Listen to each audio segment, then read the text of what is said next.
How we doing, everybody? John here, talking about the new Polo G record, Hall of Fame. And it's a record, to be honest guys, I simply cannot recommend. Now, coming off his previous record, the GOAT, Chicago rapper Polo G actually showed quite a lot of promise, especially in a world where kind of mainstream and youth-based hip-hop was coming out with a lot of silly shit. I think we can all agree. How much little pumps can it take for a little pump to a little pump?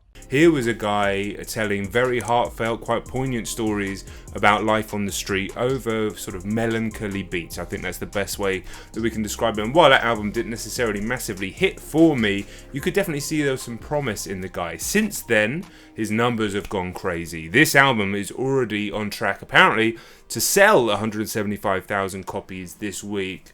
Add on all the streams, TikToks, everything like that on top of it.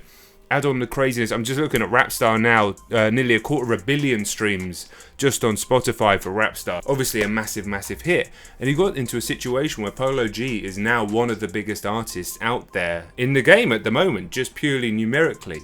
Yet with his album Hall of Fame, in my opinion, it just doesn't deliver in a way that an album of this magnitude that's doing this numbers should, and I'll talk about why. So Polo G, I don't think has advanced his sound at all since the GOAT, and in many ways it's actually regressed. Yes, I was expecting piano beats, I was expecting guitar beats, I was expecting instrumentals that weren't necessarily going to be hugely inspiring, and I was expecting similar heartfelt, poignant and often quite sad lyrics about the hardships of growing up in Chicago and the sort of unbelievable street life that goes on there. And so over these 20 tracks we do mostly get that, yet I can't help but feel very disappointed in the actual quality of the music that's been produced here. Polo himself, I'm not expecting bars, clever wordplay, punchlines, double entendres, but I think his actual delivery has actually regressed since the GOAT. And I think it's not necessarily all down to him. I think there's a lot of questions that need to be asked about this project. You listen to a track like Black Hearted, which appears about halfway through the record. I'm just picking that one at random. You can choose broken guitars. In fact, you can choose many of the songs on here. He has some of the most muffled and muddy mixing that I've heard on a major record in a long time. There's a vocal sample that appears on that track. You can barely hear it. And you wonder, what is going on in the room here? Why is the mix so bad? There's a track later on with Pop Smoke, rest in peace Pop Smoke, that's actually produced, well, the beat is constructed anyway by Axel, who we all know from the UK drill scene, and he did songs with Drake of all people. Yet the mix here, there's no punch to the 808s, there's no punch to the kick drum. I don't know what's going on here. On top of that, you've got Polo himself, often offbeat on this project. The song GNF, which was a single with the Cole Bennett video, is actually notorious for this. He's miles off beat on that one, but often he'll slip past the beat, before the beat on many of these tracks. It's not a Blueface level, it's not all over the place, but he never seems to be able to catch on to any of these quite poor instrumentals and really ride over the beat. And whenever a feature comes onto this project, and you've got some big names on here, DaBaby, Young Thug, Roddy, Ricch, even Lil Durk, all of them seem to be outdoing Polo G just in terms of riding these beats and making the music sound better in the pockets. And it makes me think, considering the quality of the mix and the quality of the engineering that I'm hearing on this project, what is going on in the booth? I don't think the people in the booth with Polo G are pushing him hard enough. I don't think they're making him do multiple takes to get that thing in the pocket exactly right as you would expect to hear.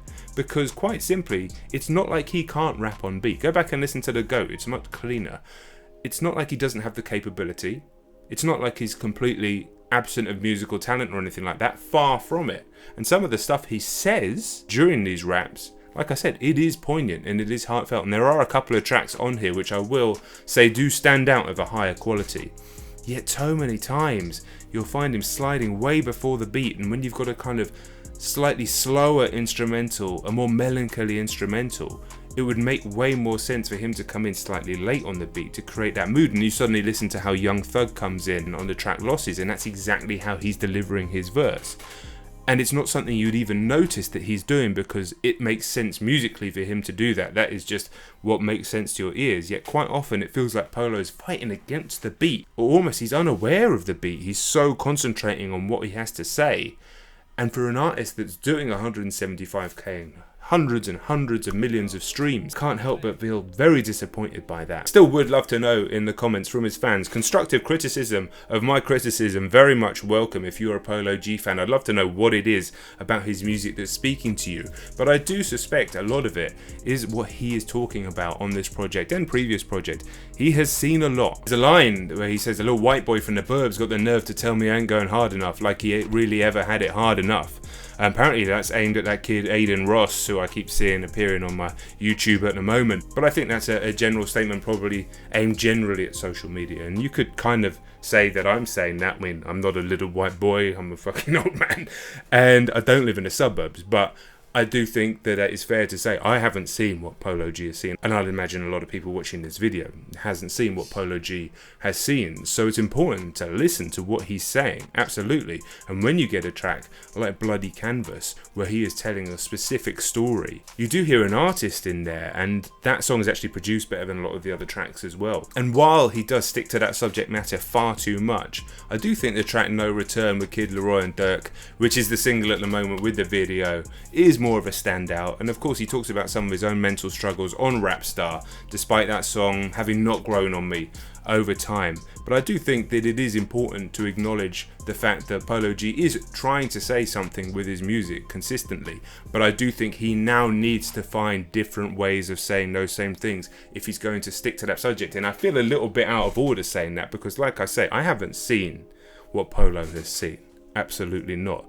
And it's very important to listen to what he has to say, but at the same time, you can't say the same thing that many times. It has to be a point where you're finding new and different either things to talk about, or using the infinite noises of your instrumental that can be anything to tell different stories. But to be fair, when he does deviate from his standard piano G, guitar G pattern in a track like GNF, which goes terribly off beat, or For the Love of New York with Nicki Minaj, which is, I mean, there's a kind of reggaeton element to that beat. It's a shocker, to be honest. It's not a good track. I don't think it's successful at all. So I really think Polo G, listen, ultimately, Polo G doesn't need to change a thing. He's doing millions and millions of streams, and he sold 175,000 in 2021. Which is crazy. So ultimately he doesn't need to change a thing, but at the same time, if I'm talking purely from a musical point of view, I really think that he needs to fine tune that flow, delivery, cadence, the actual tone of his voice as well. Very monotonous, very rarely changing notes. Pitch of his voice as he spits. Yeah, apart from on Bloody Canvas, weirdly. I think there's still an artist in there, and I think unfortunately he may have blown too soon, and his potential now has to catch up to that. We shall see. But I can't give this record, guys, more than 4 out of 10, and I don't massively want to listen to it again. Let me know your thoughts down in the comments. I'm sure some of you guys are going to be upset. Also, let me know what else I should be reviewing on the channel, and I'll catch you all soon. Peace.